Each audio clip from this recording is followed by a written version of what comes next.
And welcome back to RT's live election night coverage. It's just past 7 p.m. and we have polls now closing in Florida, Georgia, Indiana, Kentucky, South Carolina, Vermont, and Virginia, which means over the next few minutes or maybe hours we'll be getting results from a lot of these states, including some of these swing states.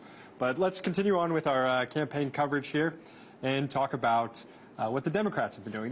They've been busy trying to paint Mitt Romney as a out-of-touch plutocrat who made his living devouring American businesses and shipping jobs overseas. But they've also been busy with another paint job, that is painting over President Obama's dark secrets. You know, the wars, the surveillance, the secrecy, the indefinite detention, all those things that the establishment left doesn't want to talk about before the election. You might remember Obama beat the guy in 2008 who sang bomb, bomb, bomb Iran, and then began a semi-covert drone war that bombed Iraq, Afghanistan, Pakistan, Yemen, Somalia, Libya, who knows where else. And counter to this covert drone war program, President Obama has promised to run the most transparent administration in history. That's right, he's launched an unprecedented war on whistleblowers, most notably Thomas Drake, the former NSA senior executive, who exposed a massive illegal warrantless domestic surveillance program taking place at the NSA. And as these charts show, some forms of phone surveillance have increased more than 60% under President Obama, and some forms of internet and email surveillance have spiked more than 300% during this administration. Now, on top of that, President Obama signed the National Defense Authorization Act into law on New Year's Eve of last year, which included Section 1021, giving him the power to use the military to indefinitely detain American citizens without a trial if they're just suspected of coordinating with terrorists. You know, when we think of Americans, when we think of undecided voters, we think of Americans in the middle who are trying to figure out whether they support President Obama or Mitt Romney. We rarely think about the voters on the left who are undecided because they really can't stomach voting for a president with a kill list who's spying on everyone. But they exist, and whether they suck it up and vote for President Obama anyway, like most did in 2008, or whether they vote for a third-party candidate or even stay at home, the fact is that these people and their voting decision could have a major effect on today's election. So, joining us now to talk about President Obama's secrets is National Security Agency whistleblower William Benny. William, welcome. So let's just go ahead and state right now that, first of all, this is not a partisan issue, the surveillance state. It started under President Bush. It was expanded under President Obama. So are there political solutions to this at this point? Well, there are technical answers, but they don't seem to be politically acceptable to either party, either of the major parties anyway. I'm not sure about the libertarians. I think they'd be more receptive to privacy and less spying on U.S. citizens, because this is all heading towards a fascist totalitarian state. Well, and I would say one of the reasons why both parties seem to be on board with this is that most Americans aren't really complaining about this. I mean, there are a lot of us, I mean, there are people like you. The people who are complaining about it are talking very loudly about it, but the vast majority of Americans, first off, have no idea that it's going on, and second off, kind of resigned to thinking, well, I'm not doing anything wrong, I don't have anything to hide. What do you want to tell Americans about this that raises their awareness? You see, the problem is they don't get to determine what is right and wrong in the process. It's all done by the central government, deciding what people do is acceptable and what isn't. So if they think they may have opinions about something that's unacceptable, and in that case, they then become a target without even believing they are. So, but all of the data is being assembled to retroactively examine their entire lives. So it's not a question of them thinking they're safe because they don't believe they're doing anything wrong. It's all in the perception of the administration, not them. It's not the people's perception. It's the administration's perception. Well, why do you think it's happening? I mean, the justification for this from the administration is, this is counterterrorism efforts. Is that a legitimate explanation? No, because we could have protected privacy rights. Do they believe that explanation, do you think? No, I believe, this originally started even before 9/11. They were soliciting this kind of information from the telecoms. The CEO of Quest testified that in court, or his court documents showed that he was approached in February of 2001 to provide customer data to the government so they could do analysis of calling communities and things like that. So to me, it seemed that that was an indication that the intent was to have a view inside the United States all along and be able to see what people were doing inside this country. So that was their intent from the beginning, in my view. And it's gone beyond spying on cell phones, listening into our conversations. They can actually access more information than ever before. Part of that is our fault as Americans because we do trust technology so much. I'm speaking, of course, about the cloud. Americans store so much of their information in the cloud, and they don't realize how much can be tapped, how long that information is stored for, and what that information in the end can be used for. So can you talk about some of the things that Americans maybe don't know that much about? Well, I mean, for example, it may come a time when the government's doing, if you're applying for a job with the government, they'll research your Facebook account and all that information that you have in the cloud, so to speak, they will look at, including all the information they've accumulated on you to see if you are acceptable on their terms, not yours.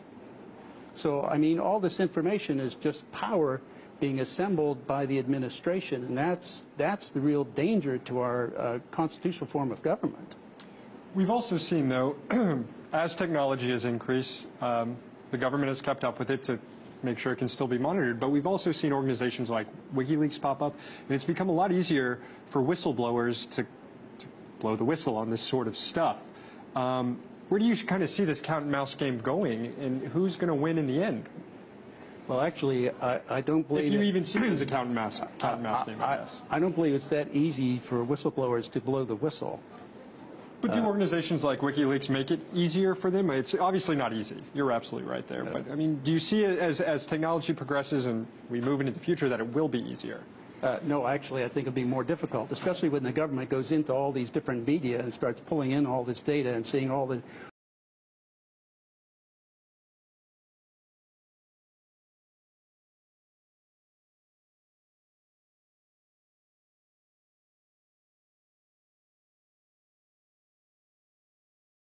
who were after the leakers to the New York Times in 2005 on that warrantless wiretapping program. Well, all they'd have to do is look at all the calling records of the New York Times and see who was calling them and see who might know about this kind of information and then target them.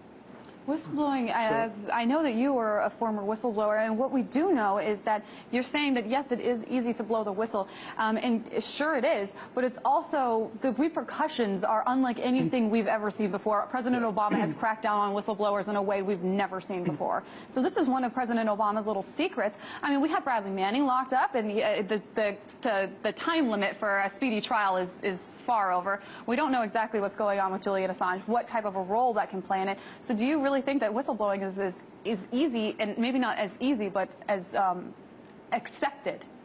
Absolutely not. After all, they're going to send, I guess, John Kiriakou is just is pleading out. Nobody goes to jail for the war crimes, but the guy who exposes them Right, the fellow who exposed the torture is going to jail, and the people who committed the crimes of torture are not. That's Obama's "don't look back" only when we want to keep you quiet. Well, let's talk about President Obama, since he's the guy who's running for re-election tonight. He's a constitutional lawyer.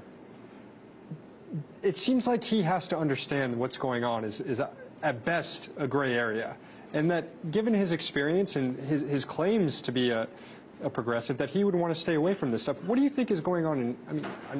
This is just a guess, but what do you think is going on? What do you think is motivating these decisions as a man, him? Well, part of it is now, since I've been in the intelligence community, I know they bamboozle Congress, okay? So, I mean, they do... Does he not have any control? Maybe he doesn't? Well, I don't think he understands what they're saying, okay? I think they're using technobabble to convince him of their argument is the correct...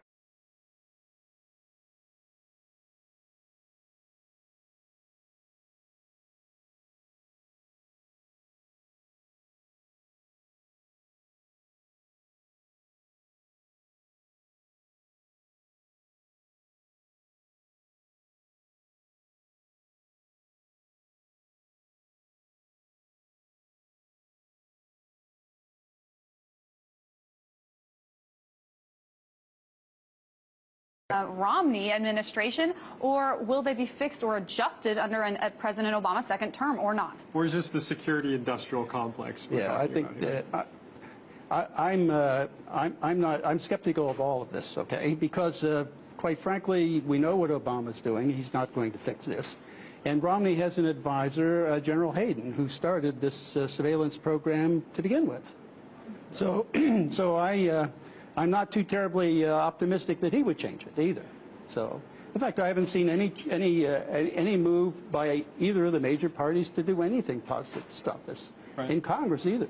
So I guess it comes down to the common theme that we're seeing tonight is it's going to take a movement at some point to end this sort of stuff and force political parties to change this stuff. William Binney, thank you so much for joining us tonight. Thank you. All right, and we're moving right on down our election list of most ridiculous moments.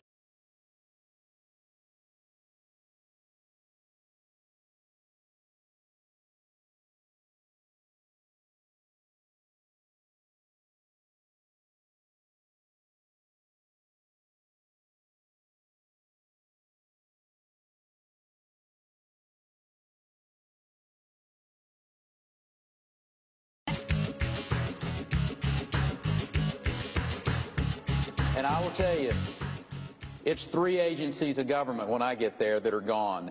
Commerce, education, and the, what's the third one there? Let's see.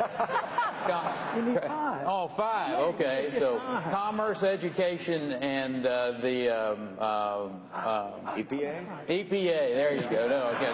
Let's stop deposition. Seriously? Is EPA the one you were talking about? Or? No, sir. No, sir. We were talking about the agencies of government. EPA needs to be rebuilt. But There's no doubt about that. But you can't name the third one? The third agency of government, Yeah. I would do away with the education, the commerce, and let's see. I can't. The third one I can't. Sorry. Oops. Gotta love Rick Perry. That was the oops heard around the world. Oops. Okay, real quick, we have some election results coming in tonight. This is exciting. Looks like Mitt Romney has won the first states of the night, Kentucky and Indiana, and President Obama has won Vermont. So that leaves the electoral college count now at 19-3. It's going to be a long night. More of RT's election night coverage coming up after the break.